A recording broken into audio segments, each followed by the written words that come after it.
Good morning, everyone. I am Pier I am the owner and broker in charge of my company, Rouleau Real Estate Group.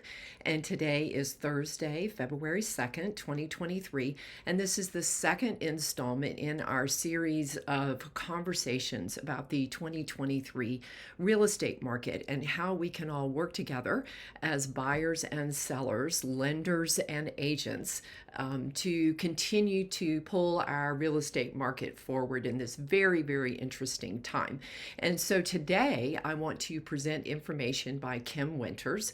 Kim Winters is a regional mortgage banker with Movement Mortgage, and Movement Mortgage is an excellent, primarily purchase mortgage company.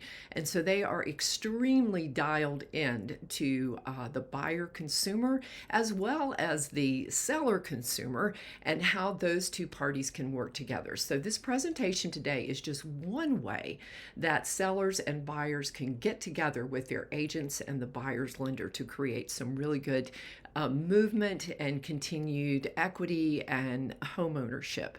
So let's take a look at what Kim has to say. So number one, there is a problem, right? Buyers are worried. Your interest rates have doubled since last year. They are still sitting at about 6%. And so that really has put a huge dent in your ability to buy. So let me give you a few stats, you guys, just for the last 4 years, beginning January of 2019 to December of 2022.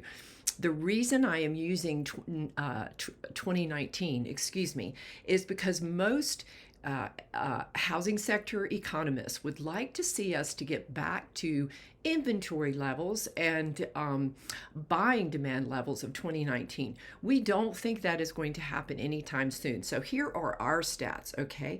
So between January of 2019 and December of 2022, we sold 33% less listings. That's super important. There are 33% fewer buyers in the market than were in the market in January of 2019. That is super important. But here is even a more important number for our market. Active listings for that same 4-year period of time are down 48%. All right, you guys, so that leaves a 33% gap between the strength of the demand buyer and the number of active listings. So we are still it is a seller's market because there is more demand than there is inventory. And it is also a market in which sellers are being encouraged to not necessarily reduce your purchase prices, but to enable the buyers to move forward, purchase at the existing increase in the average price per house in Asheville in the last 4 years, primarily the last 3 years, but we're talking about a 4-year period. Our single family average price per house went up 60%. It's gone up 225% in the last 10 years. These are super excellent numbers for both sellers and buyers. So let's get into it, okay? So number two, the second problem is sellers are seeing fewer buyers. Indeed, I just gave you those stats, right? Closings are down 33% from what they were 4 years ago. And sellers and days on market are at 38 days on market, which in our market right now is actually really a lifetime. So sellers become, they tend to think, all right, so what do? We've got this object. Maybe it's priced too high. We'll lower it because we want more buyers. You do want more buyers. So how do you accomplish that, dear sellers? By preserving your equity and bringing more buyers to your home, and therefore helping the buyer market as well. Super exciting. So this is Kim's solution, and I am going to move through it pretty quickly, okay? And because this is going to be attached to the video. So Kim says, how does it work? Here's one seller solution to buy down the strategy, buy down to help the buyer buy down either their rate or their payment, right? So rather than use a price reduction, which minimally benefits buyers, start marketing listings offering sales concessions that can be used to buy the rate down. I love it. Let's check out the math. And we are not going to belabor this point because it's so obvious and so cool. All right, so let's say you have a $650,000 house that's listed at that much. And, for all the good reasons and all the reasons of pressure, our average price per house, single family only, in the city of Asheville, closed for 2022 at $620,000. All right, so $650,000 for a house in Asheville is not out of bounds. And so let's say the buyer has 20%, and then that way they avoid private mortgage insurance, right? So you've got the 650, 20% is 130 down, so their loan payment is going to be $520,000, a loan on $520,000.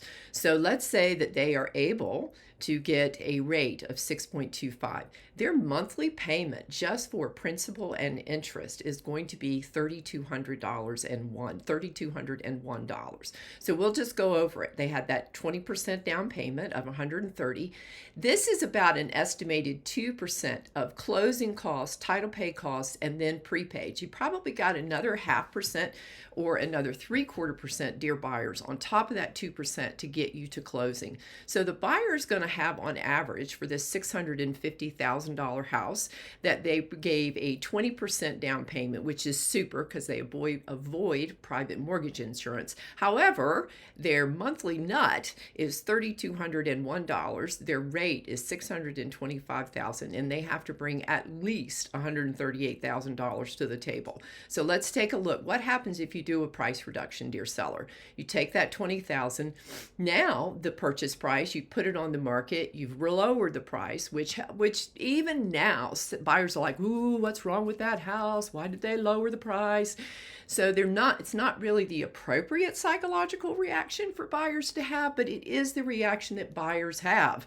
So don't do that. Don't reduce the price on your lovely, lovely home that has gained on average 60% in the average price per house in the last 4 years. Yes, we are seeing definite calming in our increases in the average price per house in Asheville in just the last 6 months, right? From July of last year until December, things changed remarkably. All right, so let's take a look. The seller's just gotten antsy. They've lowered their price $20,000. So now, and the buyer's willing to pay that $630, right? So they put down their 20%. They have a loan of $504.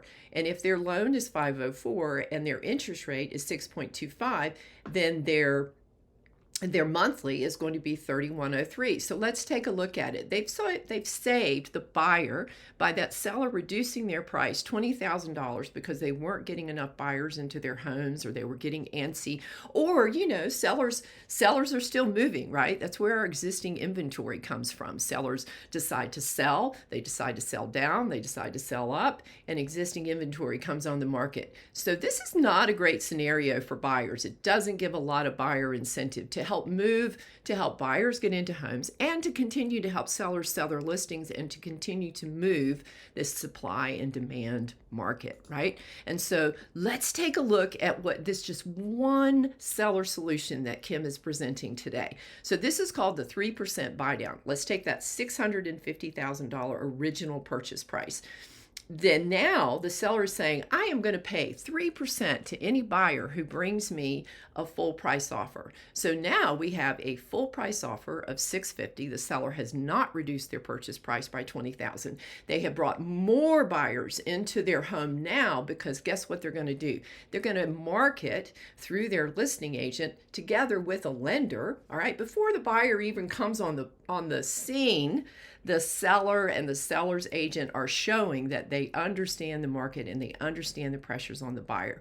So they market, hey, guess what? We are going to give a 3% discount to sellers off the purchase price. That equals $19,500. So let's take a look at it. So this is lender math, so I'm not going to go down that bunny trail.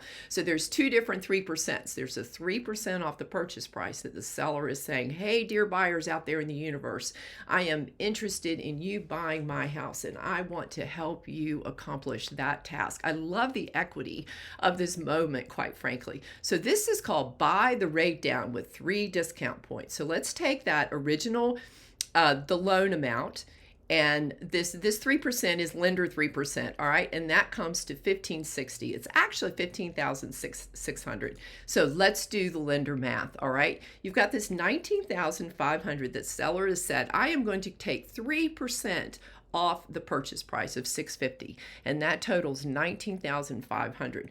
So remember that lender math, that 15,600 is to help that buyer buy down their rate. All right, so now guess what? There's $3,900 left over from that 19,500 that the seller said that they would like to contribute to the buyer's expenses. So guess what? This is so cool. So when that buyer in the original formulation was bringing $138,000 to the table at closing, now the buyer actually takes that $3,900 that the seller has presented, and they actually get to bring $3,900 less to the closing table. Super, super interesting. So let's go over it one more time.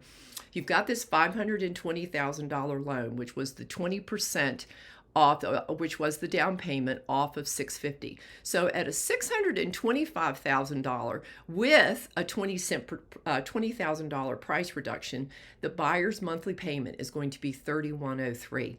All right.